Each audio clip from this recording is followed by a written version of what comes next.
¿Qué tal? Un placer saludarles nuevamente por este medio. Mi nombre es Eduardo Elías Gutiérrez López. Les doy la más cordial bienvenida a mi canal, en el que estaré subiendo, como lo advertía en videos anteriores, algunos materiales correspondientes a mis líneas de investigación, que particularmente son tres: filosofía del derecho, migración internacional y derechos humanos. En ese sentido, el día de hoy he decidido realizar un video aprovechando un poco la coyuntura sobre el tema del coronavirus, del COVID-19, con la intención de discutirlo a partir de algunas dimensiones éticas. Creo que una de las características justamente del fenómeno del coronavirus es que puede ser discutido desde diferentes lentes científicos, desde diferentes ópticas disciplinarias, y entonces me parece que, al menos en lo que yo he podido explorar, se ha generado un gran debate en cuanto a los aspectos económicos, evidentemente los aspectos clínicos o médicos, y también se ha podido también establecer los impactos sociales que va a poder generar el coronavirus, o está generando, o los que post a la conclusión de este fenómeno también se pueden llegar a generar. Sin embargo, creo que no se ha discutido, repito, desde mi perspectiva, el apartado ético. Y entonces creo que ahora es un buen momento para compartirles con ustedes algunas reflexiones y, con base en ellas, poder comenzar un diálogo y sacar nuestras propias o sus propias conclusiones. Muy bien, como siempre lo explico en mis clases, la filosofía moral es aquella ramificación de la filosofía como ciencia que se encarga de analizar la posible corrección o incorrección de los actos humanos. Evidentemente, como sucede con el derecho, como sucede con las perspectivas políticas, no existe una manera unidimensional de concebir la corrección o incorrección de los actos humanos. Por eso es que se han generado diferentes corrientes éticas o corrientes morales que le dan un enfoque distinto o califican desde diferentes aristas los actos humanos. Hay muchas, yo siempre parto de la discusión de las que a criterio personal estimo las más trascendentales. Por un lado tenemos el objetivismo o deontologismo moral, muy basado en los imperativos categóricos kantianos. Por otro lado tenemos el utilitarismo, desde Bentham, Austin. Tenemos también el relativismo moral, evidentemente como contrapeso quizá al objetivismo. Tenemos también el consecuencialismo como una derivante hasta cierto sentido del utilitarismo, y tenemos algo que algunos autores han llamado el primado de la voluntad. Entonces, a partir de estos 5 lentes morales, voy a tratar de comenzar algunas reflexiones para discutirlas de manera conjunta. Creo que una de las primeras cosas que se han puesto sobre la mesa, y no ha quedado muy claro el enfoque correcto que debe dársele, está ligado a la decisión del individuo de salir aún en estas condiciones. Y esto obviamente se ha ido agravando en función de cómo ha crecido la pandemia en distintos lugares, ¿no? Evidentemente ahorita ya estamos un poco, como destemporalizados, porque Europa lleva un trayecto de la pandemia distinto al de América, pero independientemente de cuál sea el contexto geográfico en el que nos posicionemos, una de las cuestiones a discutir ha sido esa decisión del individuo de salir a la calle, de salir a hacer su vida diaria, de salir a trabajar, de salir a comprar algo que considera esencial, que a lo mejor no lo es, o a lo mejor sí lo es, pero en el fondo está esa decisión del individuo, ¿no? Creo que el avance de la de la filosofía, aunado al avance de los sistemas democráticos y seguramente también del derecho y particularmente de los derechos humanos, nos ha obligado a creer en esta facultad muy personalísima que tiene el individuo de tomar sus decisiones en función de lo que crea conveniente. Y probablemente en ese marco de análisis el individuo estima que debe salir, ¿no? Y esa decisión del individuo de salir pues trae varias implicaciones, muchas de las cuales se pueden discutir a partir del contexto ético. Primero, para poder calificar la conducta de un individuo, de acuerdo a la última teoría que te comentaba, que es el primado de la voluntad, habría que verificar cuál es el motivo que tuvo el agente de la conducta para realizar ese acto, ¿no? No podríamos, por tal sentido, calificar en el mismo rubro a quienes salen a trabajar para costearse su propio modo de supervivencia que quien sale, por ejemplo, con fines lúdicos o recreativos, ¿no? Ahí la calificación ética del acto tendría que verse asociada a el objetivo o la finalidad que tiene trazada el individuo para salir. No podríamos calificar entonces en el mismo sentido, ¿no? No podríamos asimismo evaluar la conducta del médico que sale todos los días a los centros de salud a combatir desde su trinchera esta contingencia, o al policía que continúa trabajando en labores de seguridad, o a la gente que trabaja en los supermercados o en las gasolineras, es a aquel que sale con fines lúdicos. Entonces sí habría que diferenciar en términos éticos. En términos de filosofía moral no se podría calificar o valorar la conducta de todas estas personas en el mismo sentido, ¿no? Eso sería un error técnico dentro de la filosofía moral, porque estaríamos dejando de lado el contexto de la finalidad que tiene trazada el individuo al momento de cometer un acto. Entonces eso es una cuestión fundamental. Entonces, eso nos obliga a quitar algunos de la discusión y a exentar algunos y a seguir cuestionando a otros, ¿no? Pero no los podemos poner todos en la misma categoría. Otra cuestión que nos lleva al tema de la decisión de salir, pues va ligado también a el tema utilitario, ¿no? Es justo en el caso mexicano se estableció un decreto en el que publicó una lista de las actividades que se estiman esenciales, ¿no? Entonces, al final del día, no pudo ser una medida totalitaria o total, porque había actividades que por su utilidad ameritan seguirse desarrollando, ¿no? Entonces, las personas que se dedican a esas actividades esenciales, porque esas actividades esenciales son de utilidad, incluso en el contexto de la pandemia, no se pueden detener. Entonces, también incluso en la calificación de la conducta, habría que ver si ese individuo que sale o que toma la decisión de salir, más allá de la voluntad que tenga trazada, el hecho de salir, el resultado que se produce a partir de que el individuo sale de su casa, es un resultado benéfico no solo para él en lo individual, sino incluso en el plano colectivo. Es decir, si una persona sale porque trabaja en una gasolinera, pues no solamente hay un beneficio individual que consiste en la percepción de su salario y en la continuación de su actividad laboral, sino que además seguramente muchas otras personas que también deben salir por distintas razones, principalmente porque se dediquen a alguna actividad esencial, se van a ver beneficiados porque ese individuo está en la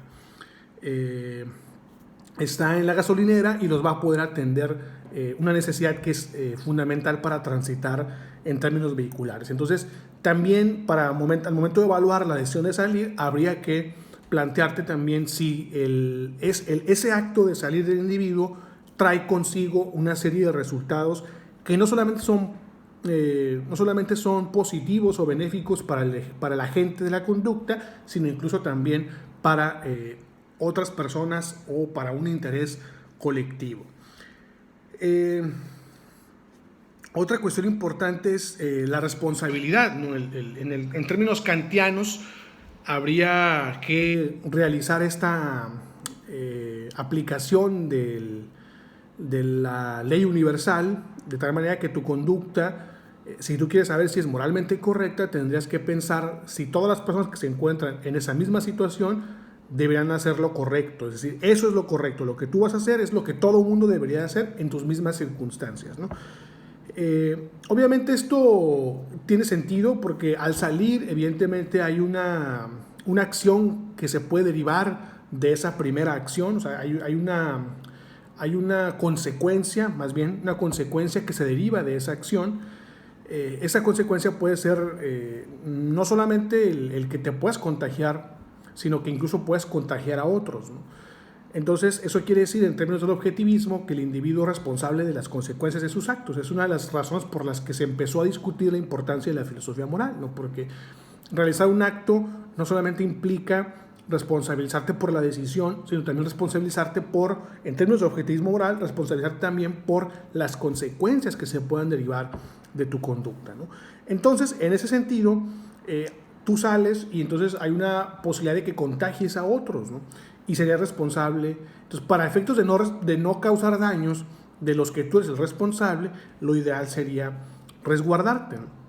Entonces, ahí también, entonces, ¿por qué? Porque si lo ves desde la perspectiva kantiana del imperativo categórico de la ley universal, entonces a ti no te gustaría que otras personas salieran y te contagiaran. Por lo tanto, lo lógico dentro del término ético sería tú tampoco debes salir para no contagiar a esa persona, porque a ti no te gustaría que esa persona saliera y te contagiara a ti. Es una cuestión de inversión de roles que te permite justificar el resguardo moralmente a partir de no cometer actos que puedan traer consecuencias de las cuales tú serías el responsable por ser el ejecutor propio del acto. Entonces ahí también sería una cuestión interesante para discutir. Por eso siguen siendo vigentes los imperativos categóricos, solo que vamos a ver al final que se empiezan a diluir a partir de que nos vamos a discusiones mucho más graves o más a partir de reflexiones mucho más profundas, ¿no?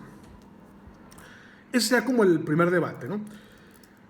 El segundo debate sería justamente este, ¿no? Porque la libertad de salir está asociada inminentemente a un bien individual, ¿no? O sea, el ser humano históricamente ha ejercido una visión muy individualizada, ¿no? Por más que desde el contractualismo, pasando obviamente por todo el proceso de la constitución del Estado, las sociedades cooperativas, colaborativas, no es erróneo hablar también de que ha ido desarrollándose de forma paralela a esta idea colectiva o a esta idea social del individuo, una noción del individuo pues bastante, digamos, egoísta, ¿no? Bastante inmersa en su propia esfera de interés, en donde lo que predomina es una perspectiva individual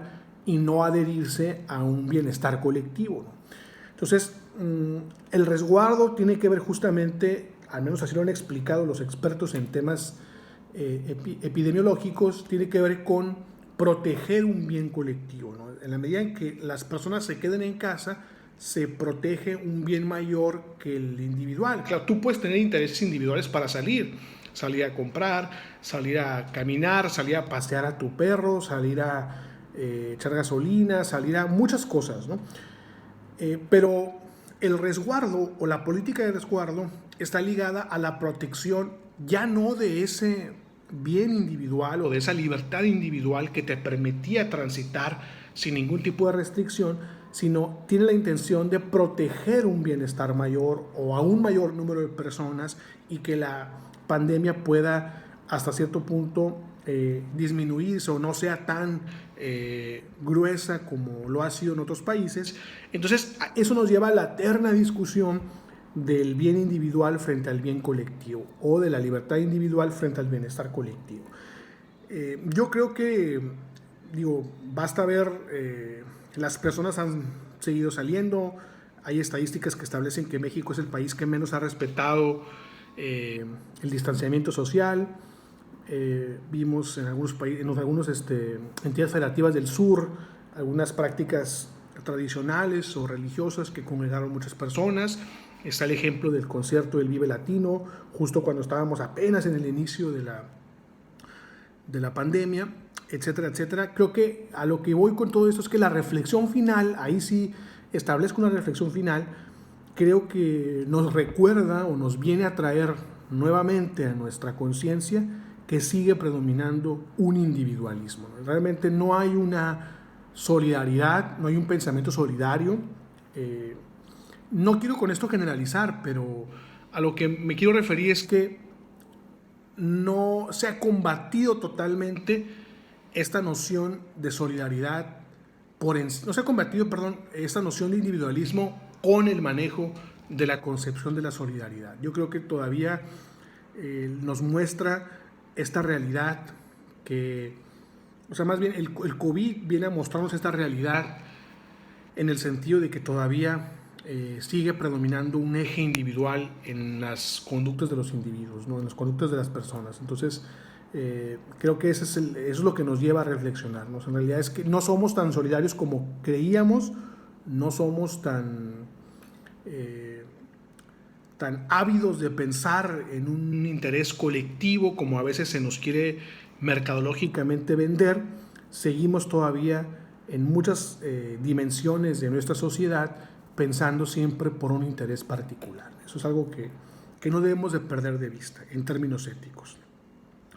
El tercer punto a discutir tiene que ver con la aplicabilidad de la norma. Ahí me voy a salir un poquito a lo mejor de las corrientes éticas, pero creo que tiene vinculación, porque uno de los grandes problemas que ha habido ahorita es si se debe aplicar los tecnicismos o formalismos jurídicos durante una contingencia como la que vivimos, o si frente a las condiciones en las que nos encontramos estamos en un punto de un estado de supervivencia, un estado de necesidad, un estado de regresión hasta cierto punto primitiva, en la que vale más el resultado de los actos que se producen con las políticas o con las disposiciones que el apego a una formalidad legal. Esa es una discusión que ha generado una infinidad de problemas. Digo, está el tema de la discusión de que si es emergencia, contingencia, si se dijo que era emergencia para no encuadrarse dentro de lo que establece la Ley Federal de Trabajo. Está el tema de algunas empresas que no fueron consideradas esenciales, a otras empresas que se les está solicitando que abonen con lo que producen al beneficio de una entidad federativa. Hay una infinidad de cosas, ¿no? O los procedimientos que se están haciendo por la Secretaría del Trabajo, que algunos los cuestionan, particularmente en Baja California, porque no se encuadran dentro de lo que establece la ley. Yo no me voy a meter en esas cuestiones, lo dejo para los abogados expertos en esas materias. Yo lo que voy es que creo que es un momento idóneo para recordarnos que el formalismo recalcitrante, como lo decía Tienza, puede llevarnos hacia campos complicados. Es decir, la aplicabilidad estricta de la ley a veces nos puede conducir a la irracionalidad. Yo creo que en una contingencia como esta, en la medida de lo posible, importa más el resultado que se obtenga por encima del cabal apego a la normatividad jurídica. Pueden cuestionarme por qué tengo esta idea y para eso es este video, para que se abra la discusión. No quiero decir con esto que es una oportunidad para que los estados hagan y deshagan violentando la norma, ¿no? Sino creo que es una oportunidad para que el Estado muestre que incluso en condiciones críticas está dispuesto a arriesgar la aplicabilidad o el respeto a una norma jurídica en aras de proteger el interés colectivo. ¿A qué voy con esto? A que puede haber situaciones en las que la inobservancia de la ley puede resultar ser el mejor mecanismo de protección de un bienestar colectivo.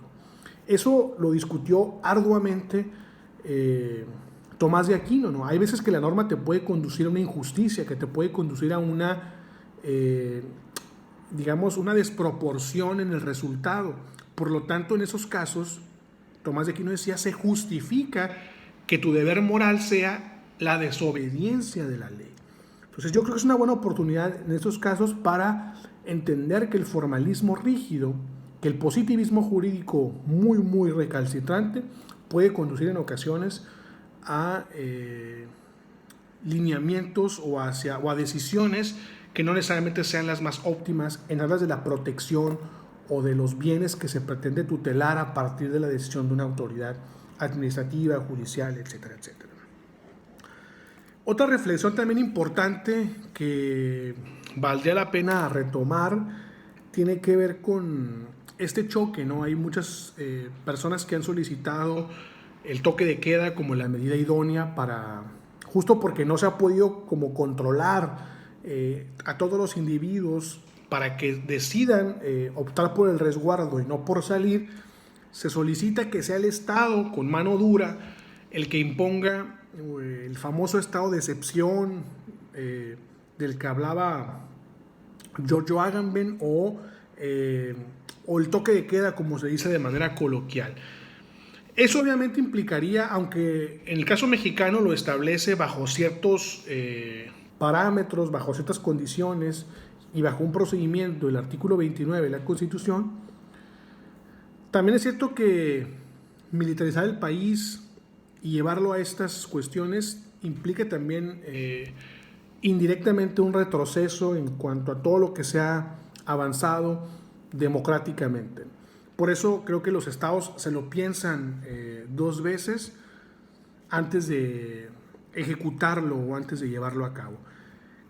Pero hay algo importante, ¿no? Porque si nosotros creemos que el toque de queda es la solución efectiva para la mejor gestión o tratamiento del coronavirus o de la pandemia que estamos viviendo, eso quiere decir que queremos rescatar esa idea de un Estado totalitario, ¿no? Es decir, justificamos la idea del Estado totalitario bajo ciertas condiciones. Eso quiere decir que nos hemos dado cuenta que tal vez hemos fracasado en el ejercicio de nuestra individualidad, en el ejercicio pleno de nuestra libertad, y en ese fracaso de los seres humanos es que nuevamente requerimos de un Estado que asuma esa responsabilidad de decirnos lo que tenemos que hacer.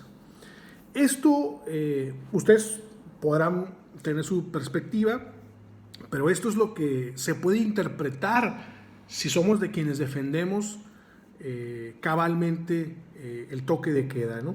Si defiendes cabalmente el toque de queda, asumes que los individuos no son capaces de tomar decisiones correctas en términos éticos por sus propios méritos o por sus propias razones. De tal manera que entonces el Estado es el que debe encaminar obligatoriamente o forzar obligatoriamente la conducta del individuo. Esto nos llevaría a lo que Carlos Nino llamaba los estados perfeccionistas, aquellos que nos dicen lo que debemos hacer, y se pierde automáticamente ese libre desarrollo de la personalidad, esa libertad individual tan elaborada históricamente con la que contamos hoy en día. Yo lo que quiero llegar no es a un tecnicismo jurídico, ni mucho menos. A lo que quiero llegar es que puede ser que esos eventos tan críticos nos recuerden que no estamos tan familiarizados con la responsabilidad de nuestros actos, ¿no? Que no pensamos, que no hacemos de forma sólida ese balance de razones del que hablaba Joseph Raz al momento de tomar una decisión. Entonces creo que eso del Estado totalitario frente a un Estado de derecho, temas como estos nos vienen a contraponer esta confrontación para poderla reflexionar más a fondo. Y finalmente, una cuestión que no quiero pasar de largo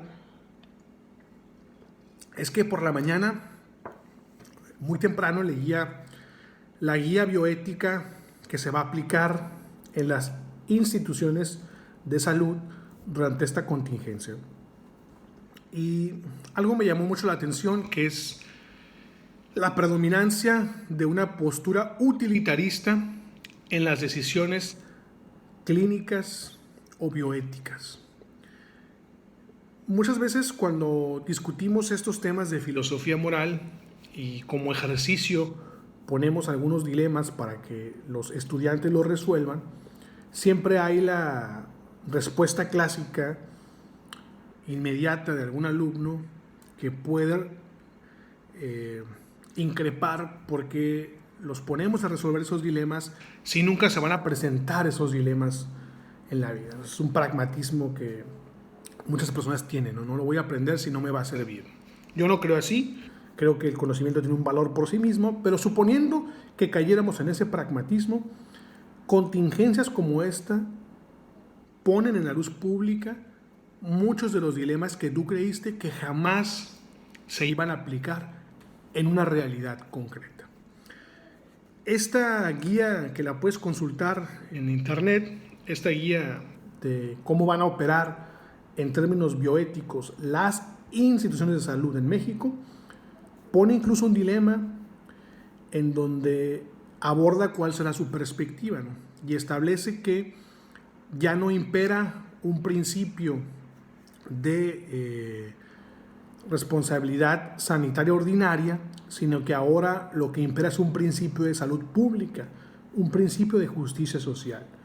Por lo tanto, los criterios que normalmente operaban en una situación ordinaria, que pudiera ser atender a las personas conforme van llegando, por una cuestión de temporalidad o de respeto al que llegó primero o al que tiene más horas esperando, pues ahora resulta que cuando se da una contingencia y se brinca de la cuestión ordinaria a la cuestión de salud pública, pues ya no operan esos principios, ¿no? Y ahora hay que ver qué otros principios pueden aplicarse, ¿no? Y uno muy importante es que se va a apelar a quien tenga mayores probabilidades de vivir un mayor número de tiempo, ¿no? De tal manera que si hay una decisión crítica en un momento pues en un momento muy difícil para los médicos de tomar la decisión de hay un solo espacio y entregárselo a una persona de 70 años o de 75 años o a una persona de 20, se habrá que inevitablemente caer en el utilitarismo matemático o aritmético de pensar, salvándole la vida a cuál le estaríamos dando la posibilidad de desarrollarse, ¿no? El 70 años u 80 ya vivió, por así decirlo, perdónenme si lo digo así de forma coloquial, y el otro tiene todavía un proyecto de vida por ejecutar, de tal manera que predominaría la decisión sobre el joven. Lo mismo pasaría en términos de que llegara una persona con algún padecimiento crónico y otra persona que tiene más posibilidades de salvarse justo porque no tiene diabetes, hipertensión, obesidad o todos esos factores que se han hablado que son, digamos, como detonantes o son agravantes que pueden presentarse al momento de tratar un tema de coronavirus. Entonces, ¿a qué voy con todo esto? Algo que yo publicaba hoy por la mañana en mi Twitter. Momentos como este nos indican que finalmente es el utilitarismo el eje rector de todas nuestras decisiones. Así sean estas políticas, económicas, bioéticas, éticas, sociales, laborales, etcétera, etcétera, casi siempre impera una perspectiva utilitarista. De tal manera que vamos a buscar siempre calcular, como lo hacía Epicuro y los hedonistas o epicureístas, calcular cuál decisión nos va a generar el mayor bienestar o el menor dolor o la menor tristeza. Incluso vamos a caer en la violación del imperativo categórico kantiano de que ninguna persona puede ser cosificada, es decir, ninguna persona puede ser considerada como un objeto porque las personas somos fines, porque incluso vamos a sacar números y cuentas a partir de vidas humanas. Quédate con esa reflexión y analiza si no permea un ambiente utilitarista en casi todas las dimensiones de la vida. Analízalo. Bien, pues espero haber sumado un poco con estas reflexiones. Seguramente hay más. Compártenos cuáles son tus puntos de vista, escríbenos y no se te olvide, por favor, suscribirte a este canal y, por supuesto, darle like a este video. Cuídense mucho, quédense en casa, tomen todo con responsabilidad y nos seguiremos viendo por este medio. Hasta luego.